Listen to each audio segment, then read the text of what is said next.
company of the unmistakable figure of Jamie Roberts. And Jamie, we last saw you last season, so a lot's happened, no doubt. What have you been up to over the summer? Yeah, lots happened. The main one, I had a knee operation after the Six Nations, after that Grand Slam with Wales. My first game back for the Blues, I twisted my knee up in Glasgow, and unfortunately I was curtained to my ACL on my left knee, so I had the op the start of April. Did all my rehab and just been back playing now probably 5 or 6 weeks. So big old operation that, isn't it? Yeah, I suppose a lot of sportsmen have gone through it. The old ACL reconstruction, I take part of your hamstring. It's a 5.5, 6 month minimum injury really. What do you like as an injured sportsman? Terrible? Okay? Philosophical? I think that's the time in your career where you can't get too bogged down with it. You get on with the rehab, you do it nice and early in the morning, you get it done, and then you just get on with your life and do other things in your life. So I suppose it's enabled me to get a lot of my university work done. I was going to say, is there any danger of you completing your course? Yeah, this year I've got finals in March. Monday and Tuesday we're playing England. Hopefully going for a Grand Slam at the Millennium Stadium. So it's a big old week in March then. You've got the final game of the Six Nations, and then hopefully you're taking your exams and you become, what, presumably Dr. Roberts? Yeah, become a doctor then. It's pretty scary stuff. And well, for you or for everybody else? No, yeah, for me, both I think. But 8 years it would have taken me, so it's been a long old haul. You must be relieved to get it over with, won't you? I mean, it's only taken 8 years because of your sporting commitments, obviously. Yeah, I think a relief, but in the same breath, I'm not naive enough to know that it's only the first step into medicine, really. You know, most people graduate, it's you only start learning when you start working as a doctor, so that's something I'll take up, hopefully, when I retire. So the good thing about, if you are going to be injured, at least you found a lot of things to fill your time with. Yeah, exactly. I've done a lot, made sure that I've done a lot of my placement work, stuff that requires me to be in the hospital, be in the GP. I've done all that, which means that now when I come back to playing, I'm just doing projects, which is stuff I can do around rugby, which is perfect. Really. Gone on some nice trips in the summer as well, which is good. Go on, explain more. Go to Monaco for the Grand Prix with Red Bull. Excellent. You a big F1 fan? Yeah, quite a big F1 fan. I've been to a few Grand Prix now with Red Bull there. What do you make of the Monaco weekend. Grand Prix? That's some weekend. It's the ultimate weekend. Up there with one of the best weekends of my life. Obviously outside rugby, just absolutely class, like a class trip.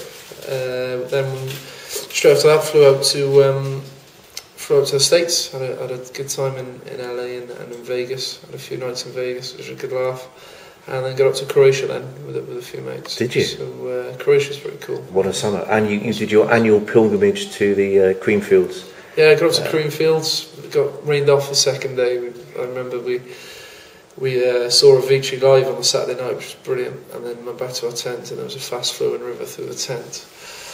So we upped, left, slept in the car, drove home first thing in the morning, and heard it been called off on the Sunday then, so I didn't miss much, but good laugh.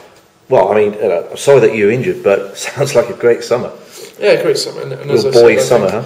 Yeah, I think being long-term injured, you work hard, you get all your work done, you get it done early in the mornings, you go in at 7:30, 8 o'clock, you do your 2-3 hours rehab every day, and just put it to bed for that day and go and enjoy your day and go and enjoy your life, because I think the minute, after 2 months, the minute you start thinking a lot about rugby and all that, you just dig yourself a hole. Sure.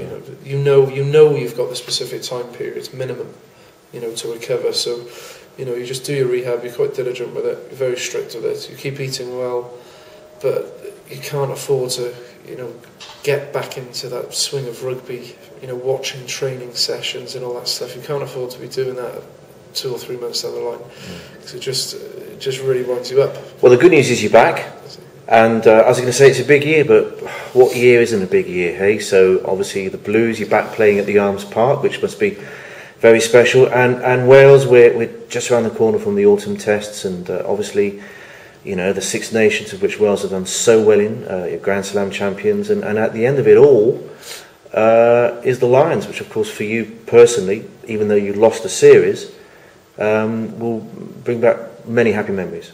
Yeah, definitely. And I suppose the Lions is just magical, really. It's an amazing concept. I think it's fantastic, and the memories from 2009, I suppose, the best year in my rugby career, really. The best experience.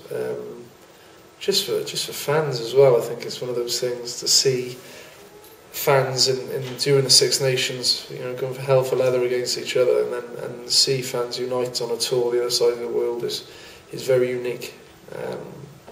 And yeah, it's at the end of the season.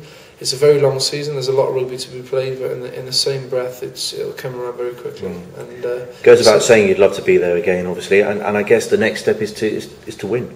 Exactly, and it's Lions selection, just as international selection takes care of itself if you're playing well for your club or your country.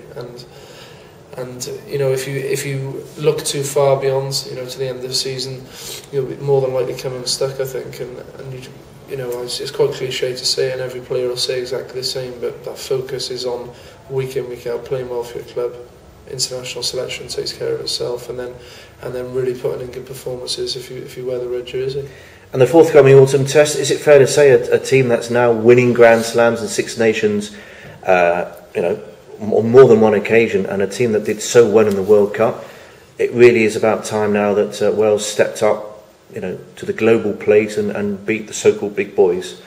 Yeah, it'd be pretty special. That's obviously the next target for us, and we're under no illusions. It's a very tough autumn series. We've got Argentina first up, who are a team who've obviously entered the Rugby Championship along with the Tri-Nations teams, and probably the most improved team this year. And they'll be much better for that tournament as well. Exactly. They've been exposed now to international rugby at its highest level, and for us that's going to provide a massive challenge first up in the autumn at the Millennium Stadium.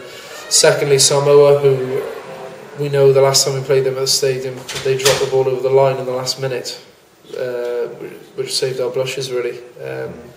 Very physical team. You always know when you played Samoa, don't you? Exactly. Very tough team to break down, and a team who will be baying for our blood, for revenge of what we did to them in the World Cup, in the group stages. And then we play the All Blacks in Australia, who 1 and 2 in the world, the top teams. So it's a very tough autumn. Going to be very physical. We've got the boys have got a week out in Poland before to prepare. Oh, that's back in the cold chamber, is it? Yeah, back in the cold chambers. Something to look forward to.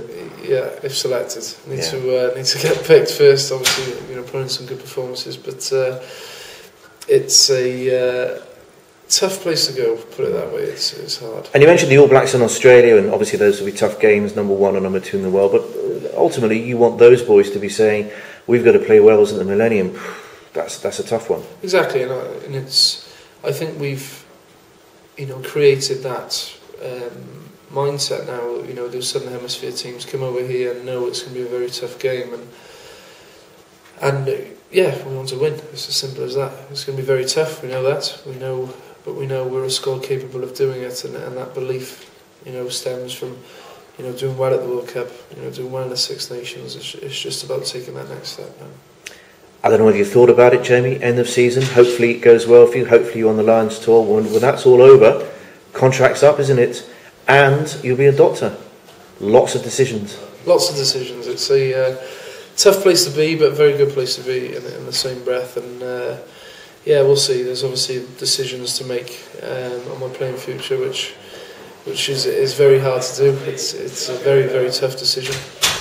But at the end of the day, I've got to weigh up what's right for me personally, and I suppose look after myself and do what my gut feels is the right thing for me to do in my life. And then university, it'll be nice to have a degree, as I alluded to earlier. You don't really start learning until you start working. So, but I think to combine both rugby and work as a doctor is pretty impossible. With the demands of professional rugby nowadays, they're pretty flat out, and it's becoming more 9 to 5 work every season. So I don't think I work and play at the same time. So it's a matter of maybe doing little refreshers here and there, maybe carrying on with education in another way, doing maybe a part-time course in science. But it's a lot of decisions. I've worked hard to get myself in the position that I am, and hopefully I'll make the right choices. Okay, Dr. Roberts, or nearly Dr. Roberts. Thanks for your time. Best of luck for the autumn. Top man. Have a great year. Cheers, buddy.